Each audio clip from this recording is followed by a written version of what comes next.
Halo teman-teman, perkenalkan nama saya Istananda Tirtaning Nugraini. Saya di sini akan menyampaikan materi presentasi dengan judul Sejarah Filsafat. Nah, sebelum masuk dalam pembahasan sejarah filsafat, pengertian dari filsafat itu sendiri apa sih? Jadi, filsafat merupakan penyidikan arti adanya sesuatu dan mengetahui kebenaran dengan akal budi mengenai sebab dan asas hukum. Dalam sejarah filsafat, menangkup inti dari segala pengetahuan yang pada awal kelahirannya tidak dapat dipisahkan dengan ilmu pengetahuan yang ada pada masa kuno atau masa Yunani. Di sini ada 4 tahapan lahirnya perkembangan filsafat. Yang pertama, pada masa Yunani, yang kedua, masa abad pertengahan, yang ketiga, masa abad modern, dan yang terakhir ada pada masa abad dewasa.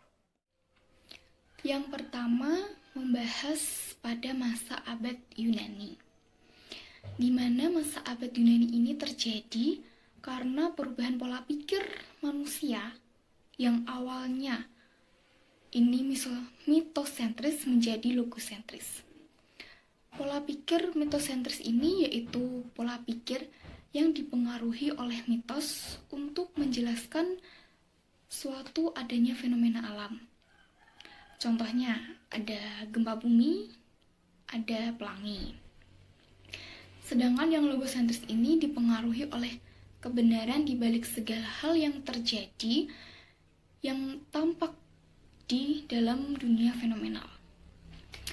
Namun ketika filsafat diperkenalkan, manusia tidak lagi menganggap fenomena alam terjadi karena aktivitas dewa, tetapi menganggap fenomena alam ini terjadi adanya sebab akibat yang ada.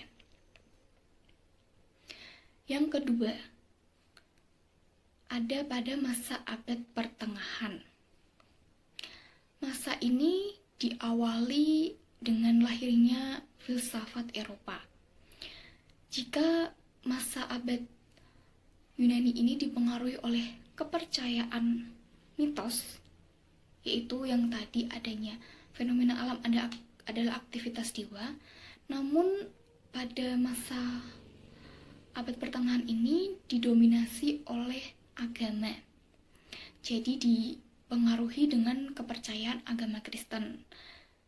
Maka dalam menyelesaikan suatu masalah atau manusia untuk memecahkan suatu masalah ini menggunakan pemikiran yang bersifat teosentris. Yang ketiga, membahas pada masa abad modern. Pada masa ini, filsafat berhasil menempatkan pemikiran manusia yang mendasarkan pada akal pikir dan juga pada pengalaman manusia itu sendiri. Pemikiran ini mengupayakan cara berpikir manusia dengan bersifat praktis. Nah, praktis ini artinya yaitu pemikiran filsafat yang dapat menguasai lingkungan alam dengan menggunakan atau didasari dengan berbagai penemuan-penemuan ilmiah yang ada. Dan yang terakhir, keempat, yaitu pada masa abad dewasa.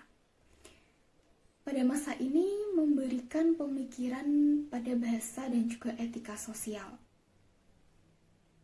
Dalam bidang bahasa adanya pokok masalah, yaitu ada arti kata dan juga ada arti pernyataan. Masalah ini muncul karena ada banyak bermunculan istilah di mana si pemakainya ini tidak memikirkan secara mendalam sehingga menimbulkan tafsiran yang berbeda atau adanya kesalahpahaman. Sehingga ada bentuk kalimat ganda dari bahasa ini. Nah, oleh karena itu muncul filsafat analitika yang membahas tentang cara agar kita dapat memakai kata atau istilah yang benar dan baik sehingga dapat mengetahui atau menunjukkan kesalahan dalam berbahasa yang kita pakai ini. Nah, sehingga tidak adanya terjadi tafsiran yang berbeda tadi dan kesalahpahaman. Dari sejarah yang kita pelajari tadi, pasti ada dong manfaatnya kita belajar filsafat ini. Belajar filsafat menjadikan manusia memiliki sifat yang bijaksana. Artinya, dapat memahami pemikiran dari sisi mana pemikiran itu disimpulkan. Dan tentunya, dapat menerima pemikiran orang lain dengan melihat berbagai sudut pandang yang disimpulkan.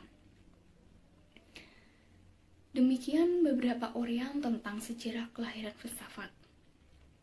Dengan adanya variasi model pemikiran filsafat ini, diharapkan pada generasi mendatang mampu untuk berpikir lebih kritis.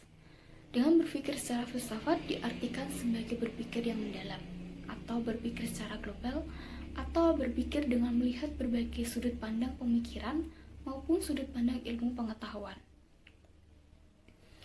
Demikian presentasi saya, semoga apa yang disampaikan dapat bermanfaat bagi kita semua. Terima kasih atas perhatiannya, kurang lebihnya saya mohon maaf.